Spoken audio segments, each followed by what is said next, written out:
Hi mga friends, kamusta? May nagtatanong kasi sa akin kung bakit ako nagkaroon ng ganitong klaseng ibon. Pakiunawa na lang ha. Hinakay pa lang to, hindi nala sa akin.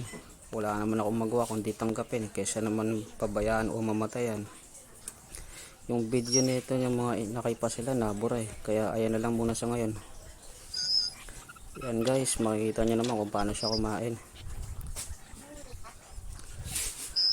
Napakabait na ito at malambing sa akin eh. Kaya nga napamahal na sa akin to eh. Night Owl nga pala yung pangalan niya. Tungkol naman sa pagkain nito, walang problema, may nagbibigay sa akin ng pera para ibili ko ng pagkain niya. Malakas kumain ng karne.